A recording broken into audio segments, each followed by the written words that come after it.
As we come to the end of the Lord's Prayer, and in reading today's devotion, it struck me that all of these years I've been saying the prayer without really thinking about the words contained in it. I grew up in this church and had wonderful Sunday school teachers. When I was 8 years old, my Sunday school teachers would have a contest each week to help us memorize Bible verses. There was a big chart on the wall and all the verses listed on it, and we would get stickers and treats for each verse we memorized. One month, we decided we would memorize the Lord's Prayer.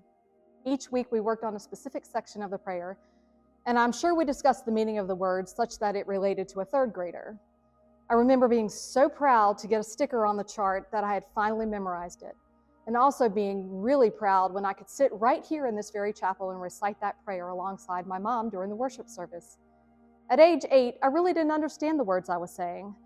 Fast forward many years later, and I've probably recited the Lord's Prayer multiple times in each of the churches that I've attended since being in the third grade here at Winfree. I'm again struck by the thought that I have been saying this prayer for so many years in my life and rarely stopped to think about the words contained in it. The words just basically rolled off my tongue without much thought until the past few days as I've read through these daily devotionals. I work in the legal field, and we have clients come in to sign various legal documents. Some are contracts to purchase a house, estate planning documents, child support and custody agreements, and settlement documents when two parties have finally resolved a long drawn-out dispute.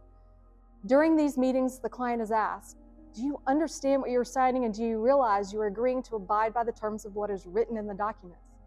Do you also understand that some of the provisions in the agreement might be difficult to follow or require a change or potential sacrifice on your part?"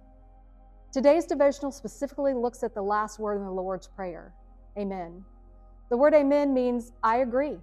It's not just a simple word to conclude the prayer, but a promise from us to abide by the words that we just prayed. For many of us, it means that we may need to take a look at our lives and see if we are living up to the expectations of the Lord's Prayer. Do we truly understand what the words mean, and are we willing to abide by the directives given in the prayer? This may mean making some difficult choices or correcting things in our lives that go against the words reflected in the Lord's Prayer. Are we willing to make these changes? Are we willing to experience some discomfort in our lives to better reflect what Jesus is asking us to do? It is my hope for Winfree that as we reflect on the teachings over the past 9 days, and as we have learned more about each part of the Lord's Prayer, that when we say the final word, Amen, that it is not just the last word of the prayer, but a sincere pledge of how we should live our lives.